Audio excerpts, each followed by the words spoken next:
Do not adjust your digital device. What you are about to see and hear may shock and appall you. Join our hosts as they encounter countless thrills, spills, chills, and hilarity as they explore the very weirdest in pop culture. The following media is so strange, so beyond the scope of what is normal, it will make you ask the question, why does this exist?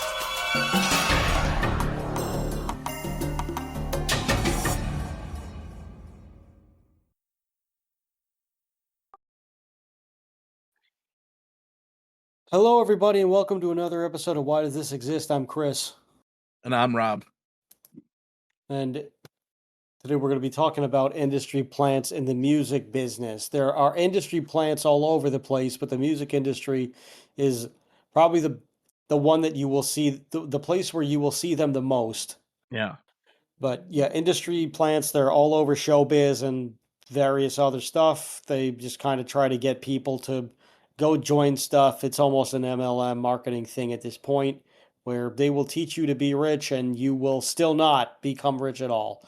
So that is what that is, and we are going to talk about it a little bit more in depth. But in case you don't know what we do, we are Why Does This Exist? We're a podcast that talks about weird stuff in pop culture. We just spoke about the band Ghost a few weeks ago. Check that out if you like, and if you don't, nobody cares. We are going to do our absolute best to try to fill you in and entertain you and make you feel good about yourself for some form of time. But that's the news. Here's the weather. You are now about to witness the true strength of street knowledge from a ragtag group of rogues. So let's get on with the goddamn show. Oh, also, you like all of the links to like give us money and stuff is in the descriptions and whatnot. Yeah. Speaking of, I will teach you to be rich and you will still be poor. Just give us money. So Give us your money. If we had money, you would say some would say we were industry plants, but unfortunately, we have not been blessed with the money. We have been blessed to not. We have been blessed, however, to not be industry plants. So at least that's good. Yeah. You might be wondering what an industry plant is. An industry plant not a form of vegetation, but they are basically vegetables.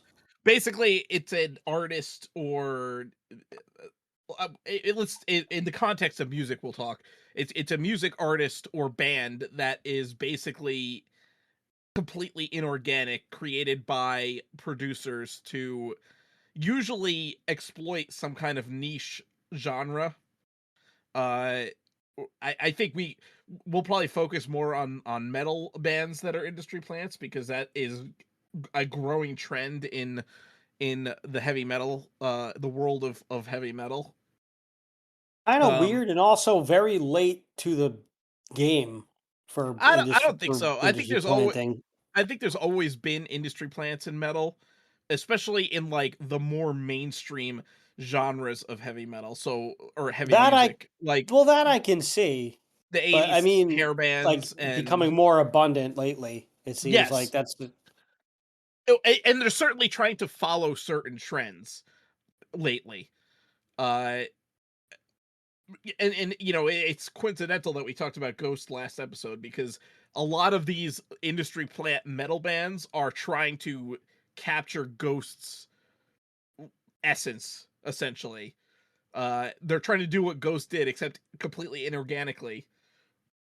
And I think quite a few of them are kind of failing because you'll see people just debating on you, like with Ghost. You've seen kind of a unanimous thing where the industry plant ones, you kind of just see a lot of people sussing them out pretty quickly, and a lot of them just kind of fall into girlfriend metal, I guess. You could say like that's really where you see the most following is just you know it's even then, like there are plenty of bands that you could consider girlfriend metal that were organically grown, you know, that started out at the bottom and worked their way up. That's true too. I'm just saying. I'm just using as like the main example that we're probably going to use is a Sleep Token. Is that I've seen people just refer to them as just girlfriend metal, and then we're really going to piss off all the fucking rabid Sleep Token fans because they're out there on the internet. I'm Uh, sure they are, and they have no idea what they're talking about. But yes, they're there. yeah, They I exist. and again, girlfriend metal and completely mainstream. All the people that are huge rabid Sleep Token fans don't actually listen to like heavy metal in general. They just like caught Sleep Token and thought they were good, and they're like, "Oh man, I'm such a metalhead. I listen to Sleep Token," and it's like, mm. And I Yeah, hate to be no. like a gatekeeper. I'm not like one of those people that gatekeeps. You know, I want more people to listen to heavy music because I think it's like the best form of music there is. But at the same time, when these people only listen to industry plants like Sleep Token and they become these fucking like stands of Sleep Token, it's not even just like a regular like fan base. They're all stands. Like if you say anything bad about Sleep Token online, they will fucking hunt you down. It's And very and weird, they and which can also, which you some might say that they're just bots, and that's or I'm sure they're there is paid some kind of bot or they're activity there. or they're paid off by the music industry or their accounts from the label Or they're that just are fucking paid to do useful that, idiots. or they're useful idiots. We have lots of those too. Oh, excuse me. So yeah, so and you know, to be fair, like I tried to listen to Sleep Token. I was like, all right, they're like blowing up. All I see is Sleep Token, Sleep Token, Sleep Token all over the internet. Let me give them a listen. And I'm like, they're I was just like they're boring. They're not like everyone's like, oh, they're so unique and they do so much and it's like not really. They sound like pretty much like every mainstream like metal band of the last 10 years. It's I like did. that same sound. I It's had like heard. this. I had heard maybe a couple of parts where I thought, "Oh, this part is cool," and then the song ended, and I just said to myself, "Well, what did they do for the rest of the song? The rest of that, everything but the last 30 seconds sucked." And that's the problem is that, and especially with Sleep Token, is that they try to like do these trends. I don't know if you noticed this, and this is like true of a lot of the so-called industry plant metal bands. They go into these like trends and like literally follow to a T like what's just what's popular in the genre.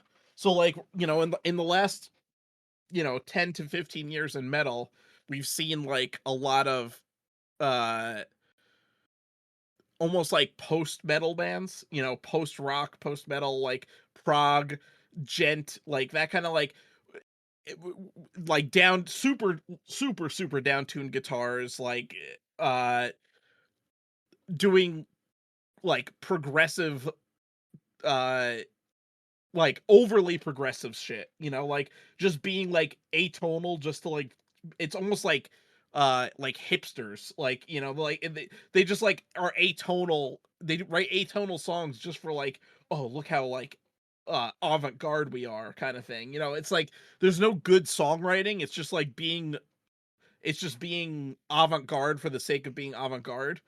Yeah, you're prog for prog's sake, but no, Exactly.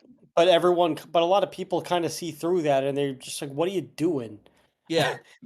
If there's no soul in the music, then nobody cares. It's Well, and that's the and problem with industry we've plants we've is that s- there's never soul in the music because it is created by a soulless corporate entity, basically. yes, I mean, you see, basically basically how this works, it's almost like actors being cast for a movie, except it's musicians being cast for a project, but the studio is the record label itself, and there's no real creative vision behind it. It's just let's just do this. Yes. So and the other problem is that there will be a random meteoric rise and a fake backstory for a band that nobody has ever heard of before, and suddenly they're on a support show. They're supporting Metallica on like a stadium tour when nobody knows who these people are. Yeah. I'm describing Ice Nine Kills, which I don't know if they're an industry plant or not, but they sure match the bill of that because I had never heard of them, and then all of a sudden they do the Terrifier video, who was directed by Damien Leone, I believe, or at least features Art the Clown from the Terrifier movies. It's on the Terrifier soundtrack, and I'm just listened to it and I just said, "This is awful. What the hell is this?" At Yeah. least the video is cool, but this is just cringe and terrible. So, and then when they do the stupid circus clown thing, I've heard so many other people try to do that, and this is by far the worst example. Where if you just want to hear the only good version of that circus jingle that I've ever heard in a metal song has been Toxic's World Circus, which no one talks about enough, by the way. And it all it did was it made me not like it made me not want to watch the movie for a second. But Yeah. I love Terrifier, so of course I saw it. But at the same time, I just said, why the hell would they put this in the damn movie? And why would they push these people of all people?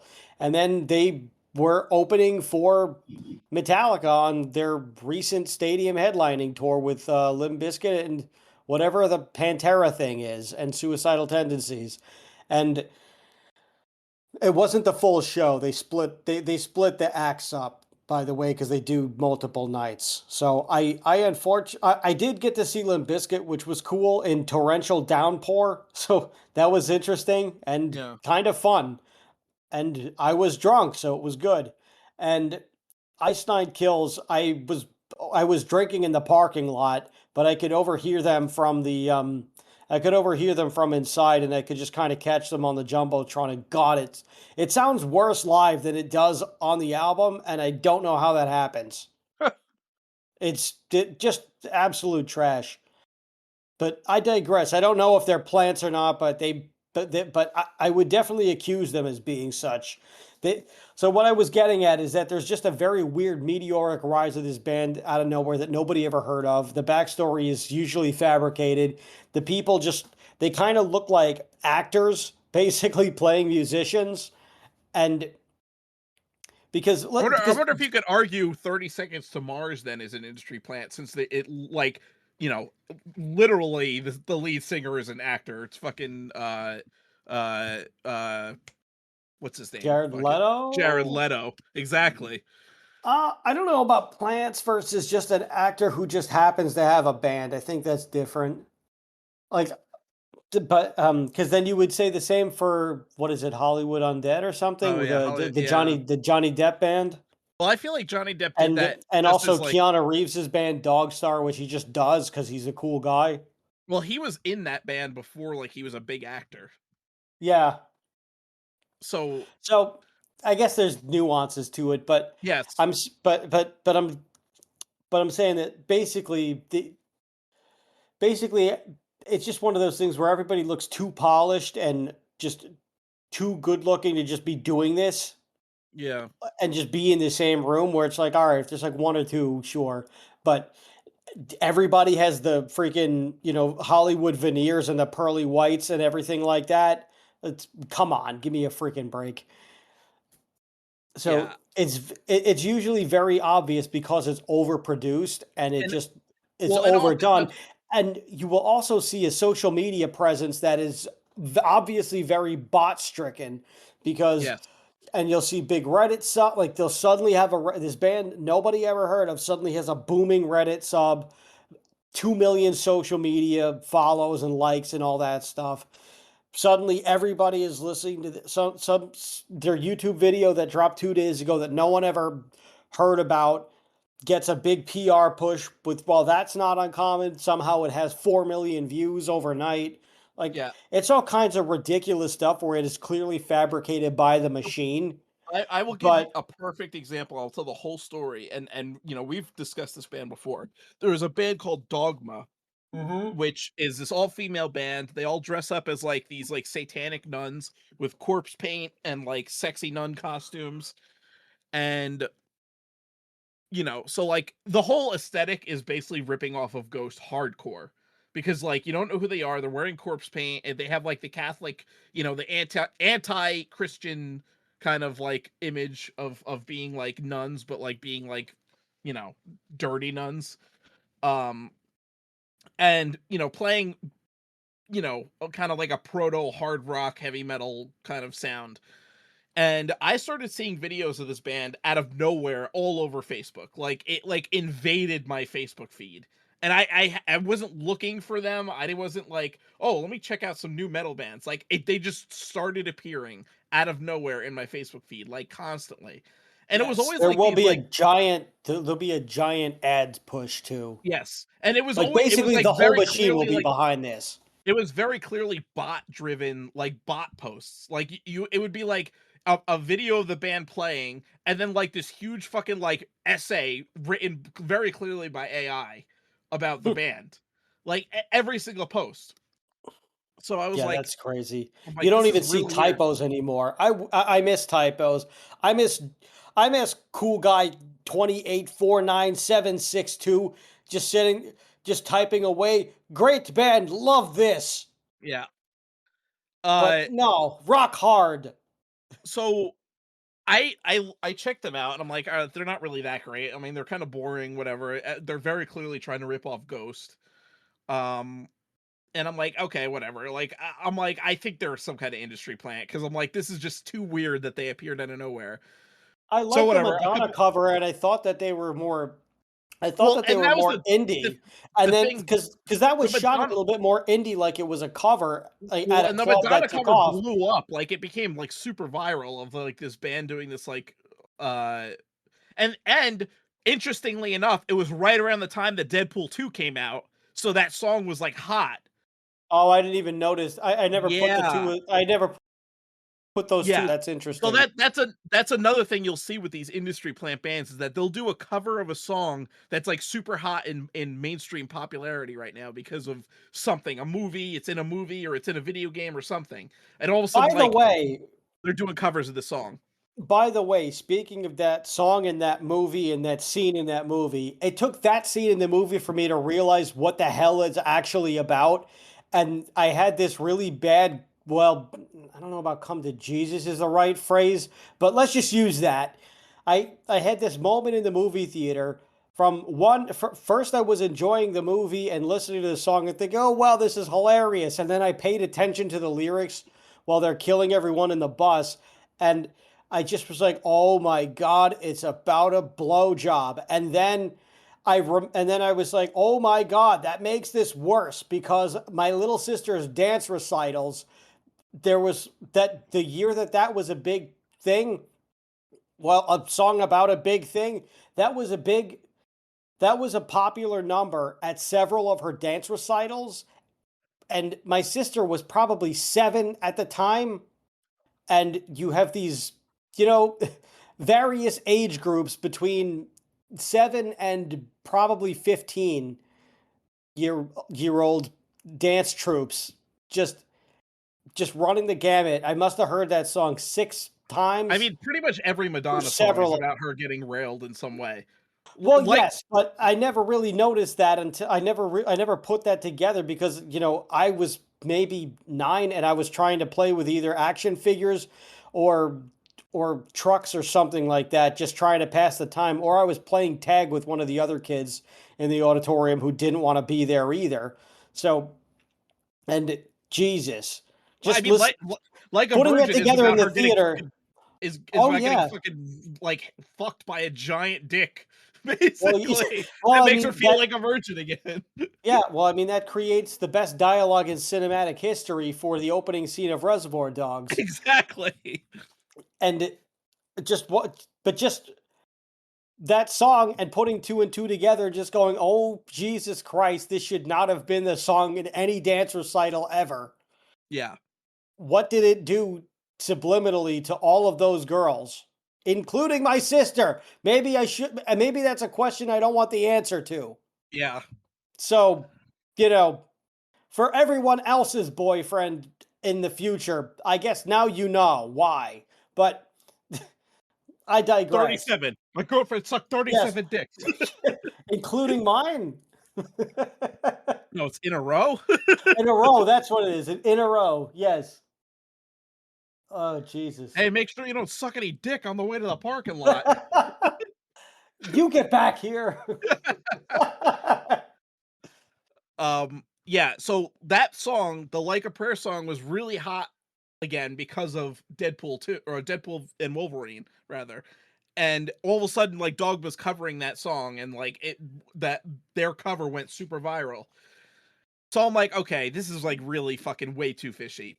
So then like a month goes by, and I guess they were touring America, and they were playing this club in Las Vegas, and it like again, this went super viral except for the wrong reason. I'm sure they didn't want this to go. But people at the club noticed that all of the members looked different except for the bass player. She was the only one that was still there that was like, like one of the original members, quote unquote. And B, they were lip syncing everything. Turns out, it came out later on that the band basically replaced all of the members except for the bass player because they were all complaining that they weren't getting paid enough. And so instead of actually like doing something about it, they just fired them and found new people. And the whole band was a project by this music producer who actually wasn't in the band and just like basically controlled it. So Yes, all it kinds of literally shady came out dealings. they were like literally an industry. This is like the textbook definition of industry plant. And they like lost a huge amount of following after that. After that, it was a big scandal. Well, I mean, Uh, rightfully so. They had never yeah, named the person because I guess they're afraid of him. yeah, I don't know what this guy did. I don't know if we what he said he would do or who he really is and what power he may or may not have. But he it seems like he it seems like it seems like they were definitely afraid of him because if they really wanted to, they should have and would have doxed him, but there was something preventing them from doing that. So either he threatened them with lawsuits, there was something in the contract that said that like they had to sign an NDA where they couldn't reveal something or other, I don't know. But for whatever reason they didn't name this person. So you could also say that that's part of the act, but I think but we don't really know. I don't think we know who that guy is yet. Um, I'm sure. I'm sure enough people in the yeah. They did. industry It's on Metal know. Did Archive. they? It's Oh, they did dox so him. manufactured project led by three men: manager, producer Ian DeLeo, songwriter producers Alvaro Rabigino and Fede Rabicino. What are they, Brazilian or Fede. something? Yeah, I think they're South America, Argentinian or something. I don't remember. Oh, okay, okay. But it was, yes, they literally industry plants. They're producers. Uh, Yeah. Well, what wasn't one of the things that that the person said was that morning for that show they found out that other people were replaced or people were just always getting inexplicably replaced and swapped out and they made them put on the makeup even for going into the studio to quote unquote yes. record the album. They just Well, had to take pictures with the instruments, but there were already other session musicians already recording when they I walked think in. somebody, yeah, had mentioned that, and also they all like were they used the same name, the same stage name. They didn't try to like change the name or anything like that. Sure. Uh, so it was a whole fucking. Well, plenty of people probably say, "Oh, but you just talked about Ghost last week and how they were all session musicians," and it's like, Yeah, first different. of all, Hired gun well, versus this. exactly, exactly, because uh, uh,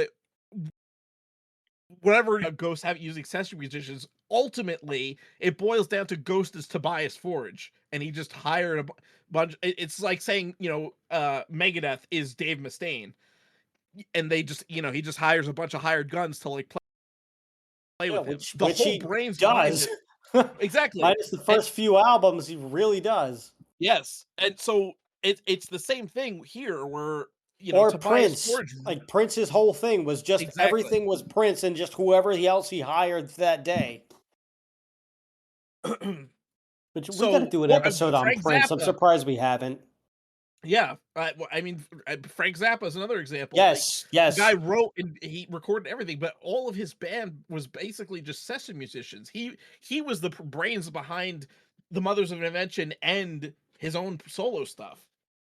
Yeah, I mean, and he like it was a revolving door for crazy reasons, but he was a perfectionist, and if he couldn't Yes. do exactly what he wanted the way he did it, then that was a problem. Also, he was as well, I mean, we talked about it on that episode with Frank Zappa, where he was, he was a straight edge, clean guy, didn't smoke or drink or do drugs or anything like that, Yeah. and So you had to be too. Yes. So people would have to find. So if you were going to get high and you were playing in Zappa's band, you had to sneak. You had to really find some kind of like crazy route to go do it. Like I remember reading in Ozzy's book when they were on tour. When I think it was just regular Zappa. Yeah, I think it was just regular Frank Zappa. They were touring, and they were supporting Ozzy Osbourne, which is a really interesting and probably That's really a weird great show. combination.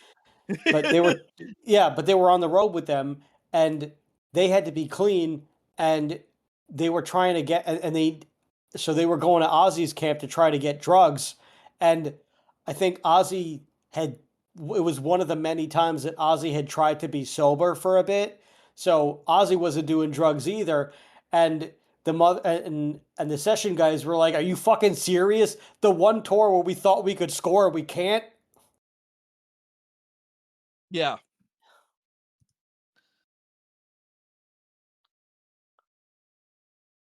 Uh, But yeah. yes, back to the industry plants. You do also, I mean, you also see this. You see this all over the place in just about every genre. But one of the, and not every industry plant is proven. There's some people who are proven to be plants, and there's other people who they kind of just they just do go viral or take off out of nowhere, and it just kind of seems really sus. But it turns out that they just got discovered and a bunch of money got put behind them, but they actually were trying for years. Yeah. So There, it's there's you a got to lot do of your homework, but there's a conspiracy theory that the Doors were, and Jim Morrison specifically was not necessarily an industry plant, but was almost a CIA plant. yeah, A conspiracy theory that says in the '60s that the entire counterculture movement was a creation, a psyop by the CIA. And Jim Morrison's dad was like a high-ranking naval officer. I think he was like an admiral or something. yeah. Uh, and all of a sudden he just comes out with this band, which is like the forefront of the counterculture in the '60s. Compared to like I his dad, mean, who's like this clean-cut Navy guy. yeah. I mean, if they weren't a psyop or something like that, then then his dad might have just pulled a few strings. I mean, that's very possible. So I could see it going either way. Or they just made it on their own, that's possible too. But to be that big that fast, maybe there was a little bit of assistance, or maybe they just were in the right place at the right time. I don't know, but would be interesting to get to figure that one out. I don't think we'll ever know for sure, but it's fun to speculate. Yeah. I mean, Um, there's always that. Another recent one is that just kind of to keep the topic back on Ozzy lightly is that Youngblood guy. Yeah. Is that there's a lot of people accusing that guy of just being an industry plant. I have no idea if he is. I would put my money that he is. I hadn't heard of him before the Black Sabbath show, so I didn't know Like who he was. his But was a I know curious case. but I know people that have followed him since before that. So that's one of those things where it's like hard to say if it is or not. And there's a lot of people like that. People that you're like, how the hell did these people get famous? They're shitty. Uh, and it makes you kind of, it begs the question, like, were they an industry plant? If you want to go back to the '80s, we talked about this, like, and this is always like, it's always like these pop genres that are like latched on to uh underground music. So in the '80s you had the hair metal movement, and you got to wonder. And hair metal is one of those genres that gets like, they paint so many bands with like this broad stroke. They consider Skid Row a hair metal band, and I wouldn't consider Skid Row a hair metal band. I would just No, I consider them wouldn't like a say heavy that. metal band. Yeah, I would. I mean, yeah, I would say they were more of a heavy metal band that had thrash and glam influences. Yeah. But like, you look at a band like Poison, where it's like, they came out of nowhere, they blew up, and they weren't that good at all. Like, Poison sucks, and yet they're like one of the most popular fucking bands. And then fucking Brett Michaels went on, had this like successful career afterwards, and being a reality TV star and all this shit. So that is one of those situations that really begs the question, like, was that organic or was that manufactured? Yeah, unclear. I mean, they could have just. It is also possible that they were one of the smaller bands on the scene, and then some record label that was just. I mean, every record label was trying to sign up all of these people like it was candy. Yeah, So it's possible that the right label just picked them up at the right time, and then they got the MTV push, which is really how anybody really got got massive back in the day. So it's it could go either way. Like they could have just gotten lucky, but yeah, they also could have been a plant too. You never know. I think Anvil I was knew some. was super manufactured. You think so? Because I had never heard of Anvil till that fucking documentary came out. That was at like 15 years ago or whatever. It was like the early 2010s, Yeah. and all of a Well, sudden this documentary. that was kind of part of the charm for the documentary because they were almost billed as that band that band that you never heard of Right. that did a bunch of cool stuff. I mean, they were there for many years and they did have music. They did have like 15 albums at the time or 13 albums. That's true. So I don't think that and there is footage of them that exists from way back in the day. There because that's kind of how they started. It was that Yeah. the opening was that there was a big festival. Was it Day on the Green? Maybe it was. I don't remember. Or something where it was Twisted Sister, possibly Metallica, and Oh several yeah. other big In bands. in San Francisco. Yeah, in San Francisco, and Yeah, then I think it was Day on the Green and because there was a famous yeah, video of Metallica playing live yeah. for that concert. Yeah, and then I think it was that, and then Anvil played too, and the whole point of the trailer just had said all of all of these bands got huge except one, and then it just goes to Anvil and it shows the guitar player, playing metal on metal and doing the solo with the dildo, Yeah. and it's just oh well, I can see why. So I don't think that. So I could see why you would think that they were plants. Yeah. Well, But I I more think more so I from think they were the just I think they were just unlucky in that sense. More so from the because it was they got a huge push when that documentary came out, and all of a sudden it was like, oh, Anvil, they're coming back. There's gonna be this big fucking comeback, and it's gonna be amazing. And like I listened to them a couple times, and I'm like, they're okay, but they're not that great. And I'm like, I don't understand what the hype is behind them, you know? And there was this Yeah, big push to try to make them this big band again, and especially because that was the era of like the the thrash revival going on, and like in general the 80s heavy metal revival was going on in the early 2010s, I and there was think they were a just lot of trying to bands doing time it. that. I think they were just trying to time it out well and hoping for a big thing because of the timing of the documentary because it did better than expected. Because Yeah. right after that, because of the I guess the box office numbers from that surprised people, they showed that to the right management and they threw them on the AC/DC bill. I got to see Right. them on that and they were fucking hilarious. I loved that. That was one Yeah. of my favorite shows that I've ever been to. Not because of Anvil, but that part was fun. They were fun. Yeah. They were fun to sit through. But AC/DC was just, they were one of the best. And I get to see them while everybody was still alive too. So Yeah. I guess you could say the classic lineup. I fucking awesome. Those guys were all spry enough. It was 2009, so they could still they still had they could still do all their crazy moves and stuff. And Mhm. not that they really moved around that much. It was mostly just Brian Johnson just strutting everywhere and Angus Yeah. Young just doing his thing as the schoolboy, and Yeah. everybody else just kind of sits in the background. Just everybody's sweating like crazy. The bass player's thumping like a madman, and then Malcolm Young looks like a heart attack on stage. And then there's Chris Slade just, doing one stroke, smoking a cigarette. Just has the easiest job in the world, but it's also the hardest in the world because all he has to do is keep time, but he is the best timekeeper in in music. That guy is a human metronome. He's fucking great. No one is as precise as Chris Slade. Yeah. Yeah, I mean, the music industry is a fickle thing, and bands get discovered all the time and blow up. You know, there's really there's no rhyme or reason to it. Especially back in those days because it was really based on whatever the fucking A&R guy liked. Yeah. It was a very I do personal remember. opinion. An industry plant from that time that people suspected of being an industry plant was Lazarus AD. Yes, That I remember. People were just like, "Why are they?" they were They're like on every major fucking metal tour in the early 2000 or early 2010s. Like every yeah, tour had Lazarus AD on it randomly. yeah. It was very strange, Yeah, and you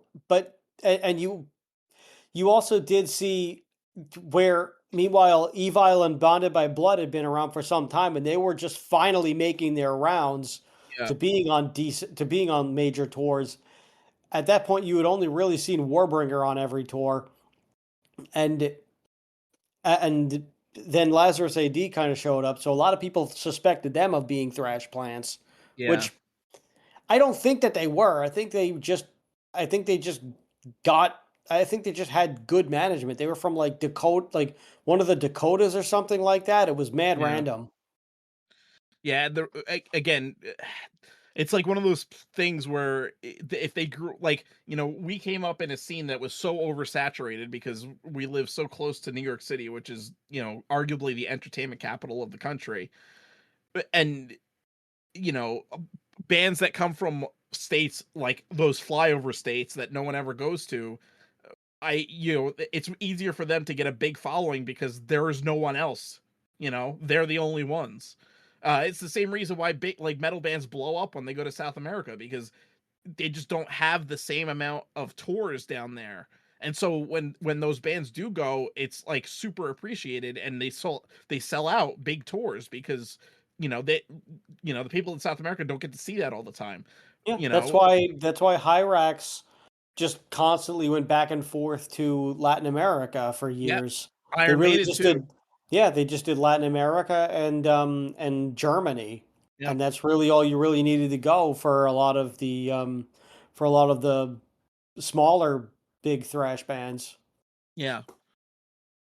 It's definitely a different it's different in the United States than it is in other countries also because there are bands and we talked about Ghost. Ghost was huge in Europe before they came to this country. Mm-hmm. And yeah, they got their break because opened for Metallica at the festival, Orion Festival. But they had been touring previous to that and were growing. And like I said, I started listening to them before they got on that because I had heard them on Last FM. So, their first album was out for like a year before they, really made a big like got a big break. It wasn't like they got their break and all of a sudden their first album came out after that, after like all of a sudden, like other bands were all of a sudden they're touring with Metallica and, just get an album out immediately and but going back to these plants, especially nowadays, the ripping off of the ghost, doing the anonymity thing seems to be like a big trend that a lot of these industry plants do now too. They like either use pseudonyms or masks. That's what uh That's what Sleep sleep Token token, does. I mean, they have sleep the guy token, who looks like dogma. they have the main guy who looks like he's from Final Fantasy or something. Yeah, yeah. I So I don't get it. The But also it's easy to replace them. yes, I think that's a big draw for it too for these manufactured bands is that they can replace members very easily because you don't know who they are. Yep. I And that would was certainly the case with Dogma, at least. Yes, and I'm sure it's happened. I'm sure it's happened with other bands that we haven't really noticed Yeah. that are similar. But I was going to say the area where you see this the most, which the industry itself is basically just all plants, is K-pop. Yeah. Like they are manufactured from early, I want to say, from when they're 10, they are handpicking these kids and training them to be these elite break dancers and these elite singers and everything like that. And their whole life is basically training to be a K-pop artist, and they're basically Yeah. farmed into K-pop. So that whole industry is totally manufactured. And it's Yeah. honestly freaking devastating if they don't get chosen to be in a K-pop band because they don't know what their purpose is because they've been trained for this for so long. So that's a really just wild one where the whole industry is plants and they're not hiding that stuff. I would say pop music in general is that though, because Yeah, I guess you could say how that. many one hit wonders does pop have where they find these people, they write them a song that like blows up and is this big hit, and then they just never talk about them again. Yeah. I would argue, one hit wonders in pop music are like the exact, especially when you look at who's writing the songs and it's like 15 writers and they're all producers. Yeah, I mean, I think 90% of the top 40 is written by the same two people. Yeah, It's some ridiculous number like that. yeah. It's I mean, and it again just goes to show that it's completely inorganic and manufactured. Uh, I would argue that there's a lot of pop artists nowadays, that even ones that like continued and had a career for many years, like Taylor Swift and Justin Bieber, like they were very much manufactured by the industry. Everything is like, their image is 100% controlled and tailored by their producers, you know. From what I heard, Taylor Swift's whole thing was her parents. Her parents have Yeah, money, and her he was a parents nepo were, baby. yeah, and her parents, well, I don't know if her parents were in the industry or they had connections, but they had money, and they Yeah. said, our daughter is going to be a pop star, and Yes. we are going to make sure that we are going to get the best guitar teacher, the best everything. She claims to be self-taught. She's not, and all of these other things. The Yeah. missus has a friend who went to the same high school as her, and people did not like her because she was just, up her own ass about everything, and Yeah. very much a total diva, and just tried to make a whole thing out of like cause drama wherever she went. Not surprising. She's also not from Nashville. She's from Pennsylvania, Yes. so all kinds of weird stuff there. But she does put on a great show and everything, but yeah, that's kind of a pop artist thing where she was kind of manufactured, maybe not necessarily by the industry, but her parents, they pretty much looked at the kid as the money maker. Yeah. And that money she did make. Yeah. Yep. But I'm sure a bunch of Swifties will come after us for that. I'm sure we're fucking pissing off everybody tonight. Oh, And good, again, good. it, it, it's This will be our number one show it's of interesting all that all time. And maybe these maybe all of these people will hate subscribe so that we can start getting monetized by YouTube. Yeah. And maybe then maybe we'll make a Taylor, shit ton of money. Taylor Swift will listen to this and make us fucking pay the $10,000 to make us listen to Lulu and review Lulu. Oh no, but also, oh yeah.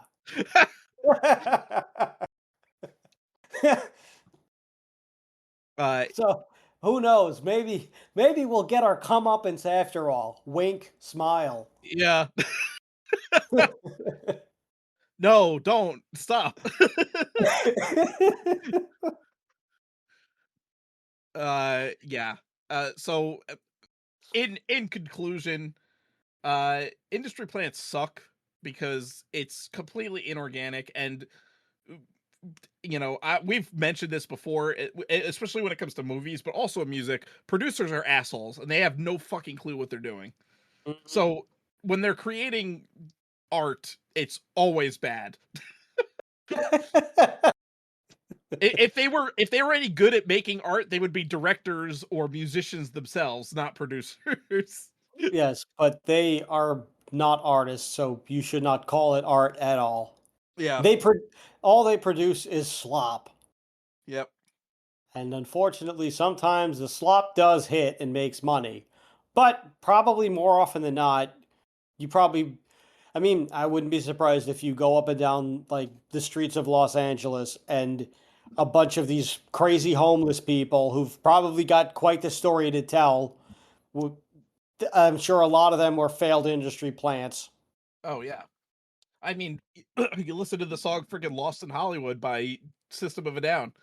That's Yeah. basically just tells you the whole freaking story of what they do to you, you know, if you don't work out. Yep. So I guess the moral of the story is don't go to Hollywood. No. Don't do that. Don't All go to right, but Hollywood. don't. Don't become an industry plant.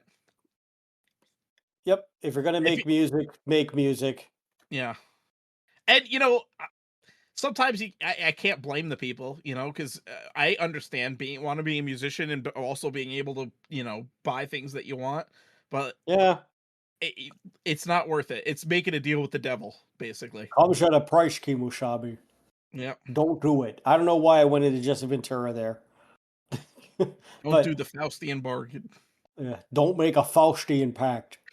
I did once in Lake Minnetonka. Not great, but you know what? I knocked the devil on his ass.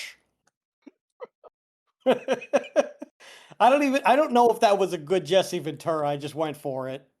It was pretty good. All right, cool. I hope he listens to this. Well, this has been Why Does This Exist? I've been Chris. And I've been Rob. And remember, question everything. Good night, everybody.